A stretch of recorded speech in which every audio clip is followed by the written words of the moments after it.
open your Bibles to Psalm 83. I might be able to get there by the time we get near the close of this service tonight. But I want to give you an update of what's happening. Most of you already know. So this will be a good review on what's happening. Now,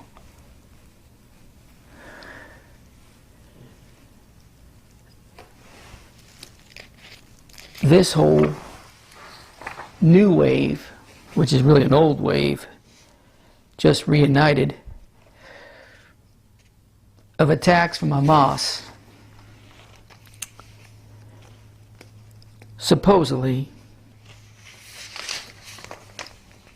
started when the Jewish courts, to make it very simple and straightforward, ruled in the Jews' favor. They can evict people that don't pay the rent, that refuse to pay the rent. And what you're not told by the news is the reason a lot of these Palestinians don't pay their rent, because they don't believe that they should pay their rent, because Jews have no business owning the properties that they're living in the first place. And most of this happened and started in the Muslim quarter, part of Jerusalem. You have the temple in Jerusalem, the Temple Mount, and just north of the wall begins the Muslim quarter. And for decades, when the available land, or not that much land, but buildings became available, residents became available, the Jewish population has been buying them up. And most of those people didn't kick out the people that were living there. If there were Palestinians, Arabs living in those residences, they were allowed to stay there and pay their rent to the Jewish owners of those properties. Well, the last few years they decided they didn't feel like they're going to pay the rent. Not all of them, but a good portion of them.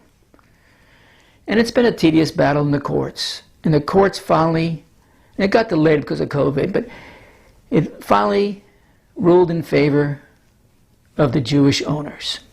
And by the way, many of these Palestinians sold out to the Jewish owners. And the Jewish owners still allowed them to live in the property as long as they kept paying rent.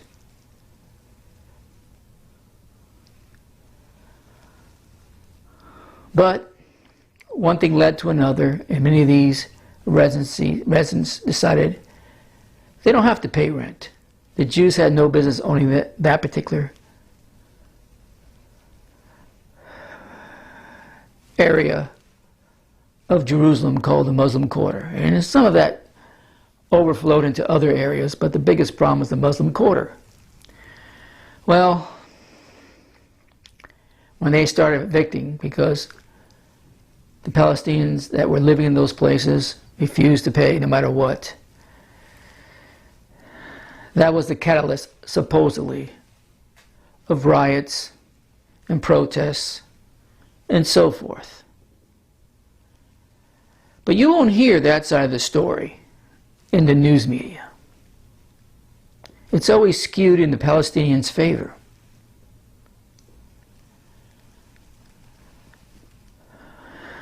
So, with all that going on, Hamas decided to launch its rockets. They're always constantly building or constructing underground tunnels to try to get across the border. And Israel keeps locating those and keeps bombing them and so forth. That's all you can find in the news and the print if you research it out. But I'm going to show you some slides. So if you could put it up on the screen, and I'll tell you when I get it off the screen and when I put it on the screen, because I'm going to control the slides myself. What's going on in Israel and Gaza? This gives you a quick update. And hopefully you can read it. Some of you probably watching on your computer, you're probably squinting, but I'll read it to you just in case you can't read it. Now this is a little bit outdated because things happened rapidly the last week, but I'll give you the updates. Last week, violent clashes erupted in East Jerusalem and on the Temple Mount. This week, the violence escalated with Palestinian terror organizations launching rockets from Gaza into Israel. Hamas and Islamic Jihad have fired over 1,750 rockets towards Israel. It's over 3,000 rockets now, and climbing. These rockets have killed 7 Israeli citizens and injured over 523. Those numbers have climbed somewhat. And hit a school, a hospital, a bus, and multiple homes. See, one of the other things that's not reported in the news, that it's hit a school, it's hit a hospital, it's hit a bus, and also multiple homes. All you see is Palestinian children, and it's a shame they have to go through that, but you see Palestinian children, crying mothers, and bombed out buildings, condemning Israel in the news.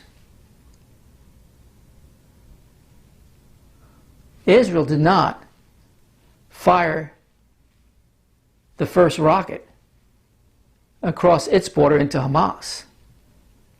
In fact, it's not ironic. They launched over 130, I think the most they launched is 137 rockets at one time. In other words, all at once, 137 rockets into Israel. Now, my personal belief, I think they were testing the Iron Dome, Israel's missile defense system. Now they, several times after that, shot into Israel over 130 rockets at any particular time. Imagine 137 rockets coming across your border, and the news media refuses to cover it in that way. They make it sound like, oh, a rocket or two was fired upon Israel. I'm not saying all news media has painted that picture, but many have. And like I said, they don't want to show the damage that it's caused in Israel, but they are eager to show the damage that the Palestinians received in Gaza. In response, the IDF has struck over 650 terror targets in Gaza. It's more than that now, including rocket launch sites, 10 attack tunnels, and killed over 100 Hamas and Islamic Jihad operatives.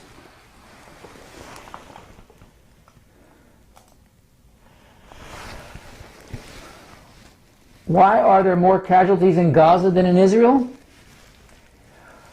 Of the 1,750 plus rockets that they have fired since Monday, 300 misfired and exploded inside Gaza. Actually, it's more than that now too, because this is about a week old.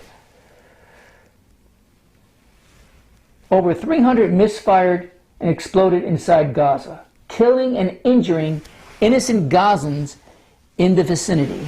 They're killing their own citizens.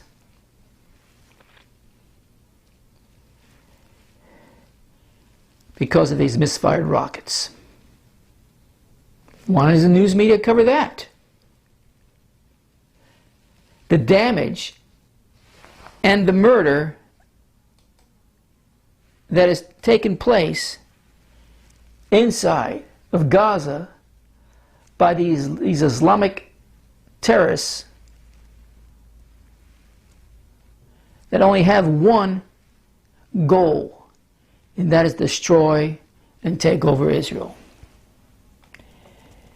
This is because Hamas and Islamic Jihad deliberately place rocket launchers and military sites within densely populated citizen areas in the Gaza Strip. That's how much they think of their citizens. In addition, when the IDF warns Gazan civilians to evacuate, Hamas and Islamic Jihad encourage civilians to stay instead. How evil can you get? How evil can you get? No, stay here. I'm sure they're saying you're doing all this and you're going to be rewarded in Islamic heaven. Allah will be pleased. Stay here in the name of Allah. But in Israel, the IDF does. Just imagine, folks, if Israelis didn't have the practice of warning these Gaza citizens of what's coming so they can flee from the bombings, from the reaction that's coming from the Israeli side. Just imagine if Israel wouldn't have given those warnings. Let me tell you, some of those Islamic terrorists probably took heed to those warnings and they took off. They didn't stay around those buildings or locations. But they're telling their citizens, stay. Stay in the name of Allah. Die for the cause of Islam. But in Israel, the IDF does everything it can to protect Israeli citizens, and the Iron Dome aerial defense system has successfully intercepted over 90% of the rockets fired at Israel. It doesn't come cheap, by the way. What's unusual about this week's attacks? Israel's capital came under rocket fire for the first time since 2014. Hamas and Islamic Jihad also launched hundreds of rockets at Tel Aviv and the surrounding cities in central Israel, sending millions of people running for cover. Additionally, anti-tank missiles have been repeatedly launched from Gaza at Israel, killing an IDF soldier, Staff Sergeant Omir Tabib. In response to the ongoing attacks, the IDF has taken action to eliminate these sources of terror. 1. Rocket launch sites. Hamas and Islamic Jihad has placed rocket launchers throughout Gaza, and when they fire rockets at Israel, they are doing so in close vicinity to Gazan civilians. The way to eliminate the launch sites and prevent the terror organizations from firing rockets at Israel is through military airstrikes. 2. Terrorist operatives. The IDF targeted and neutralized dozens of top Hamas and Islamic Jihad leaders and terrorists. I'm not going to name all of them here. You can read it for yourself. I think we should move on. Terror tunnels is the number 3. Hamas terrorists have dug tunnels from Gaza into Israel. Nothing new, by the way. They've done this for decades. The IDF has been exposing Hamas tunnels since 2014 and has already exposed and targeted 10 new ones this week. 10 new ones. If these tunnels were not neutralized, Hamas would be able to carry out one of its goals of infiltrating into Israel and kidnapping Israelis. Let's look at the last slide here. The fact that there is not more casualties in Israel does not mean that Hamas isn't trying to kill Israeli civilians. It simply means that the IDF is preventing them from doing so at an incredible level. The Iron Dome aerial defense system and easily accessible bomb shelters all over Israel have saved thousands of lives. IDF troops will continue to work 24/7 to defend Israeli citizens at the highest level possible and minimize Gazian casualties wherever possible. Come back to me. That gives you a quick synopsis. Let me try to find something else.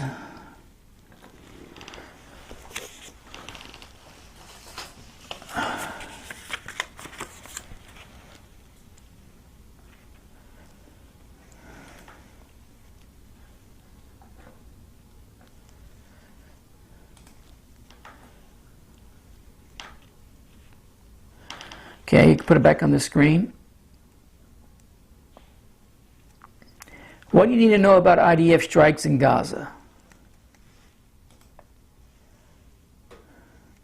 Here's some important context to the headlines you're seeing about Israel Defense Forces operation in Gaza Strip. Hamas has turned residential areas in Gaza into military strongholds. Let's take a closer look at 1. Hamas rocket launchers, 2. Hamas tunnel systems, and 3. Hamas military buildings. I'll go through this quickly. Hamas fires rockets at Israel from densely populated neighborhoods in Gaza like these. The IDF must strike these rocket launchers in order to prevent Hamas from firing more rockets at Israel. Meanwhile, over 350 of Hamas rockets have already misfired and landed short in these same civilian neighborhoods. Hamas have an expansive network of underground tunnels that Hamas digs on the border to try to infiltrate into Israel and kidnap Israelis. Tunnels that Hamas operatives use to maneuver around Gaza. This is an expansive network that Hamas used to store its weapons, conceal its militants, and move freely around under civilian areas in order to carry out their military activity. With one being a danger to Israeli citizens and the other being a hiding spot for dangerous terrorists. Both are legitimate military targets, not according to the news media. This is the entrance to a tunnel in Gaza. And 1 block over is a kindergarten and a mosque. A kindergarten and a mosque. You can see them highlighted there. Hamas uses multi-story buildings all over Gaza for multiple military purposes, including intelligence gathering, planning attacks, command and control, communications.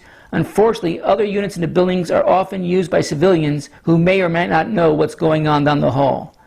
But when Hamas uses a building for military purposes, the building becomes a lawful military target.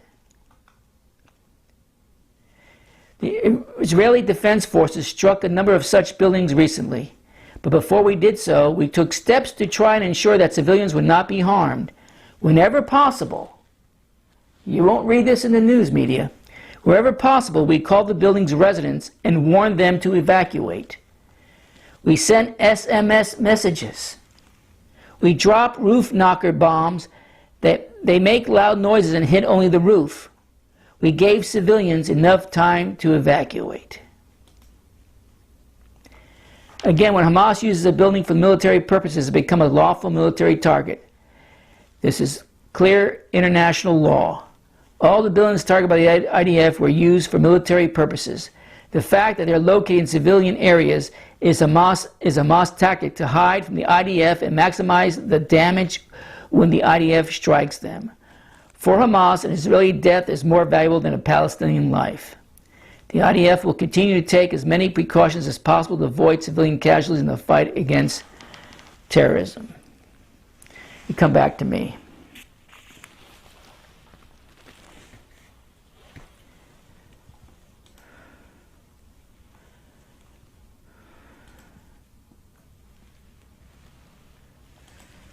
I'm just going to scroll down. Of all the activity, you can put on the screen now. Since Monday, May 10th, this last was updated today. Of course, you'll read a lot of sirens sounded, strikes. This is everything, folks.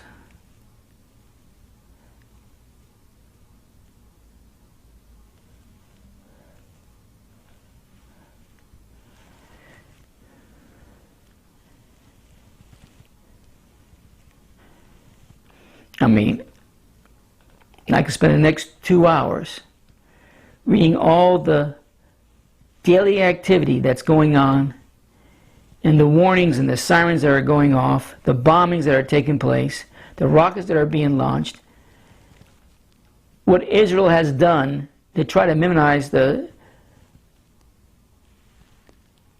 deaths of Palestinians. And I read to you some of the things that they were doing, including sending SMS messages, trying to contact people that live in certain residential areas and buildings, by the way. I mean, it just goes on and on and on.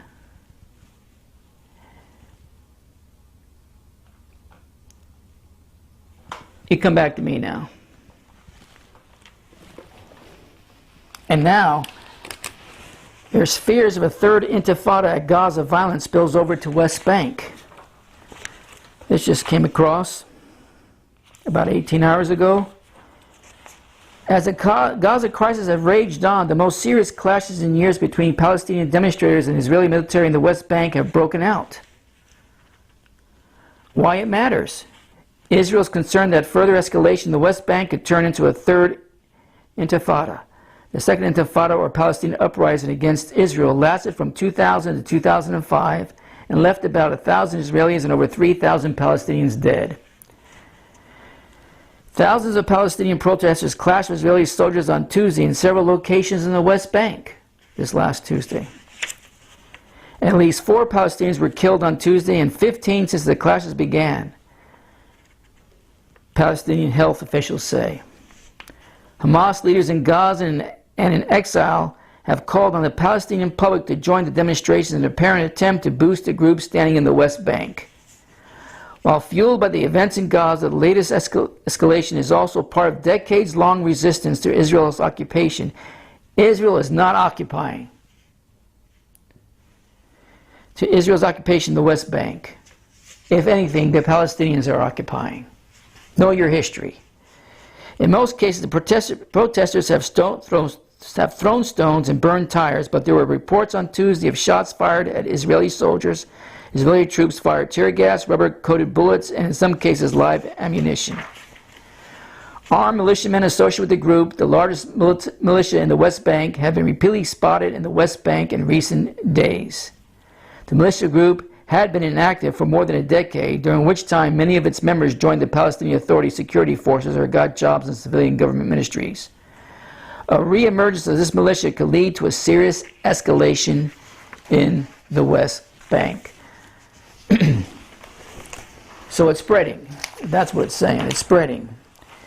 Now I have just so much information here, which I don't have time to go over, including Biden pressuring Israel. In a nutshell, they give up land and other things. It's a playbook from Obama. It's even a playbook from George W. Bush.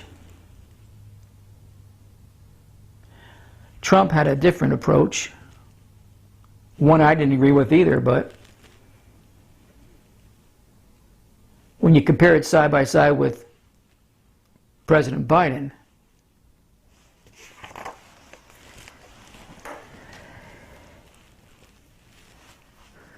it's a whole different story. I won't have time. Israel will relentlessly pound these terrorists and eventually nations into the ground. Do I believe this present war threatens to expand elsewhere? If it's time for the Psalm 83 war, do I think we're there yet? No. And that's been the question I've been getting a lot this last week. You think the Psalm 83 war has begun? No. You'll know when it's begun. When the players that are mentioned in Psalm 83 on the opposing side of Israel form a coalition and decide to go on the attack to destroy Israel and take over Jerusalem. I have a message here somewhere. Let's see if I can find it.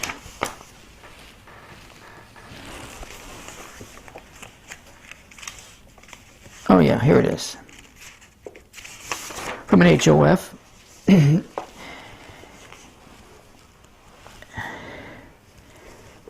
It has been some time since we did a Psalm 83 teaching. As I recall, it was inspired by Bill Sellis' work. No, it wasn't. No, it wasn't.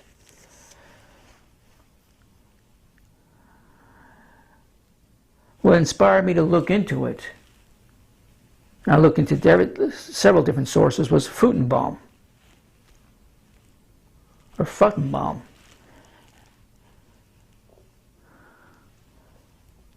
In his work, Sellis came later, about 15 years later into the picture. But I've run across this old news and wonder if we should change the designation of Hagarenes. What are your thoughts? If you addressed this before, my apologies. I either missed that or don't remember. And of course, they attached an article, which nations does Psalm 83 really include? And it's by, I believe, Joel Richardson. Here's the problem.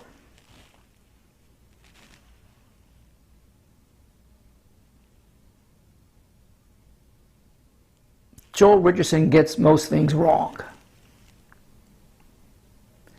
I don't agree with most of his interpretations, not only scripturally, but historically using secular history. In my opinion, he's sloppy with it. He's taken what he finds in encyclopedias and transfers them into his own work or works. And yeah, I know what he does. He believes the Hagarenes were not Egyptians. Here's the problem with this sloppy analysis. He has grouped the Hagrites, and the Hagarenes into one group.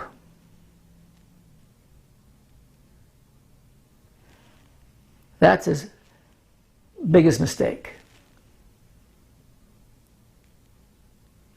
he makes when he's trying to figure out who the Hagarenes were.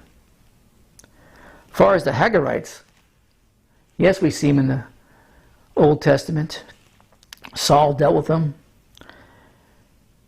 And you could find the Hagarites west of Jordan, in the Jordan Valley. You could find them all the way to Babylon. Hagarites you could find all the way, and there's a good case you could maybe group the Hagarites and the Hagarites into one group. You could find them all the way down to Yemen, through Saudi Arabia and down to Yemen. The Hagarenes is a whole different story. And I don't have time to go into it now. And of course, we find that in Psalm 83.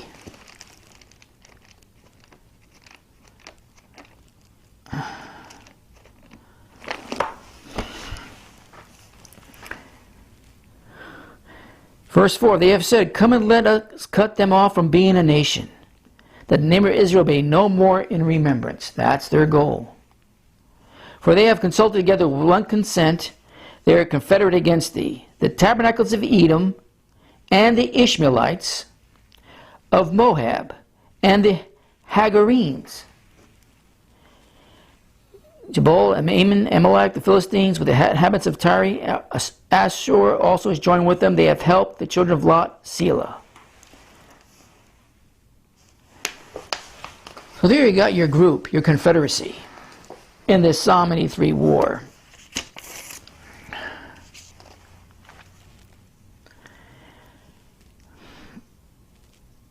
You can find most modern day equivalents of Psalm 83 in the verses we just read, and easily identify these people today, such as the territories of Edom, Moab, and Ammon. Mostly represents the modern day area of Jordan. Tyre still exists in Lebanon, and the Gaza Strip is where the Philistia, was located. Now, I do agree, Egypt is more difficult to identify, which have caused scholars to differ and to question their existence, even in this psalm.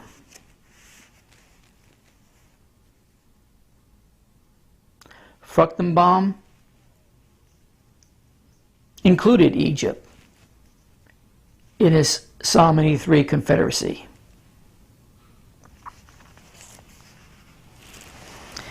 And I'm not going to go into the whole psalm.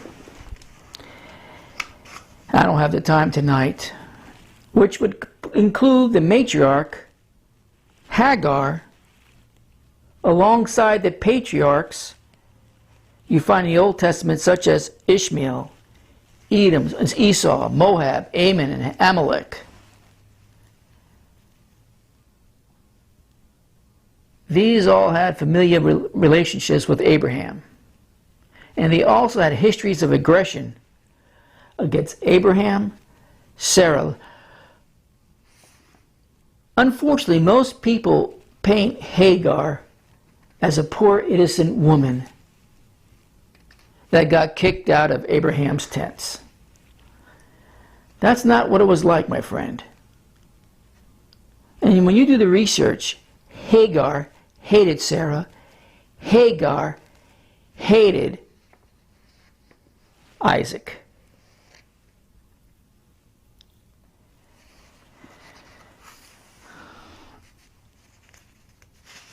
There's more to the story, is what I'm saying.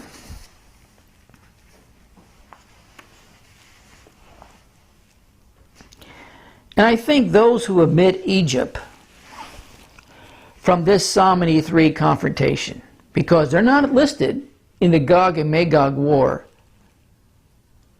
are leaving a very important chapter out in the book of Isaiah. Let's just go to it. I have time.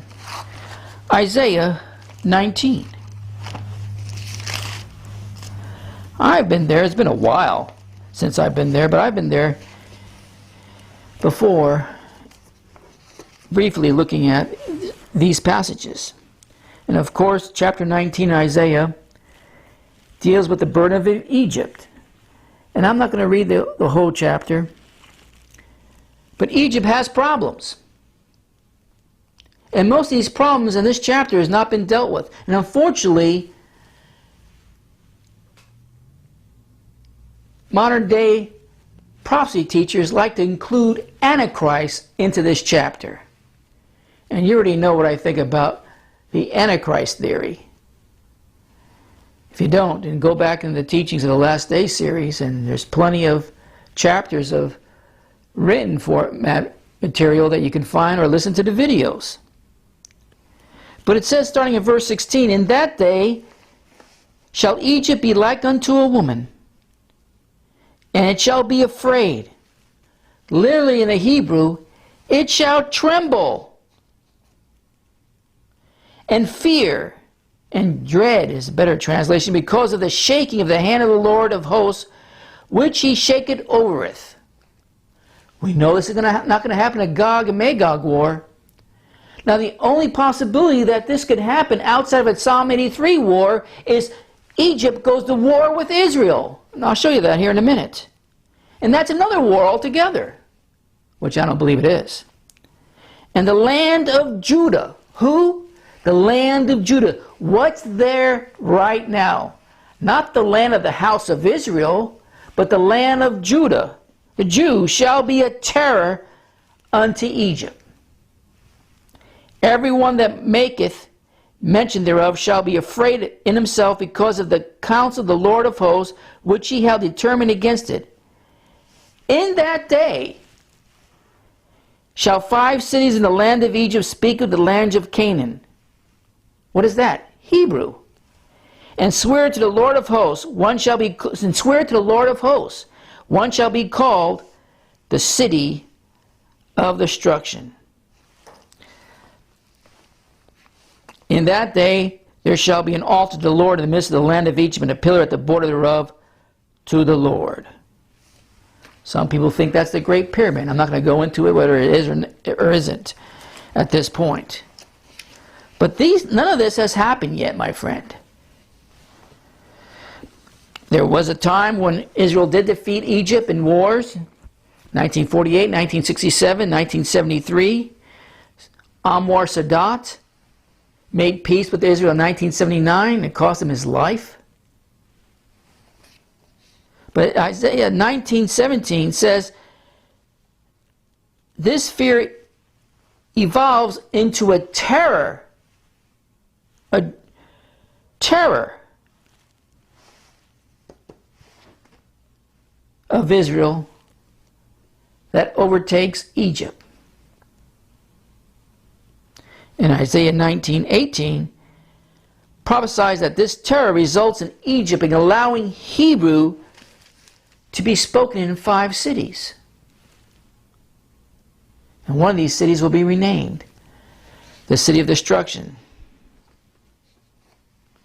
Now, like I said, there's only 2 possibilities.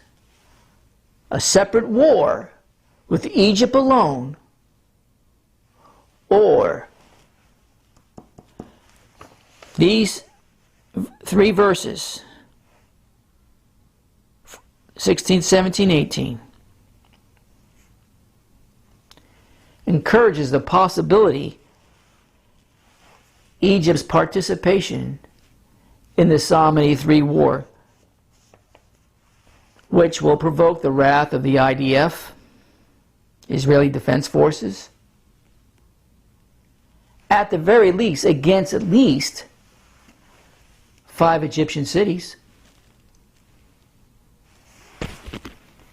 And after Israel's victory, these 5 cities promote Hebrew as the spoken language, which means that Jews probably migrate into these 5 cities, bringing their language with them, bringing their religion and bringing their culture with them.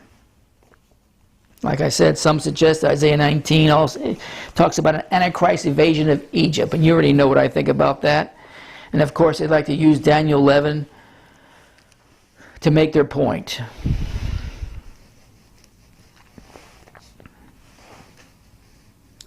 If you really think about it, how silly that is, that theory. Why would why would the so-called Antichrist take over 5 Egyptian cities and promote and allow Hebrew to become the spoken language?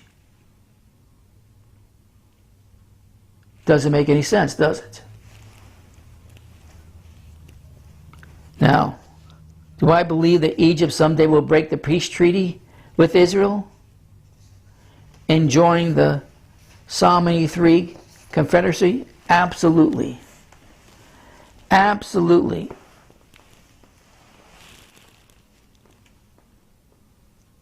And by the way, let me just, do I have time?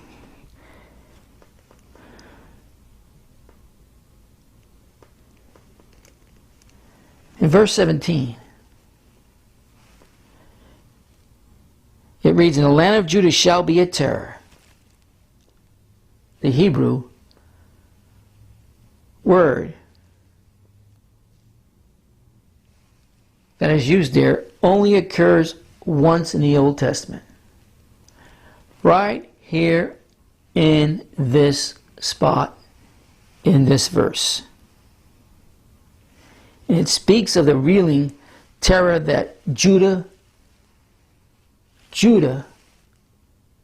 the Jews, Israel, would cause in Egypt. That hasn't happened to this date, because connected with this is these Egyptian cities, now under the influence, including its language, which probably will bring its culture and religion with it, after this confrontation happens. Which cities? I have my guess. But that's another subject for another time. I don't take Joel Rosenberg's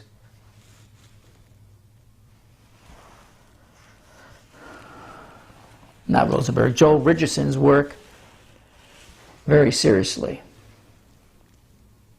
Once in a while he hits it on the mark, but most of the time he misses it by a mile. Do I believe the Psalm 83 war has started? No. Could this lead into a Psalm 83 war? Absolutely. Any event like we've seen this last week and a half, 2 weeks, could start the Psalm 83 war. And I'll have a post, which I don't have time to read, an article concerning what Turkey's madman has announced what should happen to Jerusalem and Israel. And he wants the Ottoman Empire once again to rule from Jerusalem as the religious center of Islam, where the world will come and worship Allah. Now he's going to be involved in the Gog-Magog war. And if you haven't heard me preach on that before, once again, go back to the Last Day series teaching. There's chapters and videos. It's all there. But the Hagarenes are descendants of Hagar. And Hagar descendants, if you really think about it, when you analyze the history, both biblical and non-biblical, that you can find, place the Hagarenes not only in Egypt, but throughout Saudi Arabia, even as far as Iran. The Hagarites, they're more local around the area of the West Bank, west of the West Bank, and the Jordan Valley, and the Jordan area of the Middle East, reaching to the borders of Babylon, ancient Babylon, all the way down to Yemen. They're not one and the same. And that's what Richardson is confused about. I wish I had more time to go into it, but the answer to the question, what are your thoughts? Well, you just heard my thoughts. Should we change the designation of the Hagarenes? Absolutely not. Now, my time's up. If you're glad I'm back, let me know. I want to hear from you. We have a lot to do, friends. And pray that God gives me the strength and the resources to get it done in the months and years, or however amount of time we have before his return. Now I want to hear from you. Play a song.